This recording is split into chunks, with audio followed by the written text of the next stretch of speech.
क्या क्या हुआ? आपने क्या पूछा? वो एक्चुअली मुझे ये चुनरी चाहिए थी। एक्चुअली ये चुनरी ताई जी ने परी को दी थी और ताऊ जी स्पेशली मंदिर से परी के लिए और हमारे बच्चे के लिए लेकर आए थे। इफ यू डोंट माइंड, मैं चुनरी वापस ले सकता हूँ क्या? ठीक है। Thank you. नीति का प्लान हुआ नाकामयाब। परी और राजीव गए बरनाला। भाई यहाँ पर तो नीति ये चाह रही थी कि बरनाला नहीं जाए, क्योंकि बरनाला अगर परी और घर वाले चले गए तो भाई उसकी बेइज्जती हो जाएगी। क्योंकि यहाँ पर गांव वालों को उसके सारे पता था ना कि भाई जो नीति है वो राजीव से शादी कर चुकी है, और अब जब वो जाएगी तो यहाँ पर तो परी की पत्नी दिखाई देगी। और बाप, ये खुल नहीं रही है। शायद माता रानी भी यही चाहती है कि ये चुन्नी मेरे हाथ में रहे। अगर तुम्हें चुन्नी चाहिए तो मैं ताई जी को बोल के एक और मंगवा दूंगा।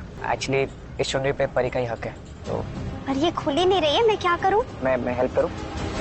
तो बड़ा गड़बड़ हो जाएगा। मतलब वो नीति बिल्कुल नहीं चाह रही थी कि अगर संजू का नाम सामने आ गया और फिर लोग मुझसे पूछेंगे कि भाई तुम्हारा हस्बैंड कौन सा है, तो परी का हस्बैंड है। तो उसको बड़ा डर लग रहा था, लेकिन नीति ने कहा अब तो मैं कुछ कर नहीं सकती हूँ, मुझे तो जाना ही पड़ेगा। और फिर हम देखेंगे यहाँ पर परी और राजीव डॉक्टर के यहाँ जाते हैं और डॉक्टर बोल देता है ठीक है आप बरनाला चले जाओ।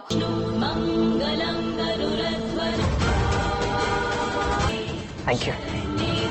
ये जो तुम्हारा था वो वापस तुम्हारे पास आ गया। और उसी हॉस्पिटल में राजीव की माँ भी एडमिट है, तो वो उससे भी मिलकर आते हैं। और यहाँ पर अचानक से ना, क्योंकि वो कोमा में है, तो उसकी ना फिंगर्स ऐसे चलने लगती है। तो ये देखकर ना सब लोग बहुत खुश हो जाते हैं, लेकिन नीति के होश उड़ जाते हैं।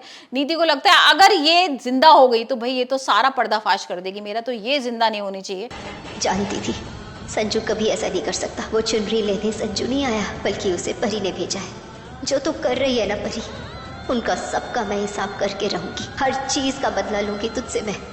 वहीं हम दूसरी तरफ देख रहे हैं कि सारे घर वाले ना बस के अंदर जा रहे हैं और बड़ी मस्ती वस्ती करते हुए सब लोग हंसी खुशी जा रहे हैं। अचानक से ना एकदम से जो बस होती है वो खाई में गिर जाती है, और खाई में गिरते ही जब बस गिरती है तो बस में ना सिर्फ नीति और परी होते हैं। यहाँ पर भाई कुछ वीडियोज आ रहे हैं जिसमें राजीव ना परी और नीति को बचा रहा है। तो भाई ये तो हम आने वाले एपिसोड्स में देखेंगे यहाँ पर राजीव किस तरीके से परी और नीति को बचाता है। लेकिन आप मुझे बताइए आपको परिणीति का एपिसोड कैसा लग रहा है?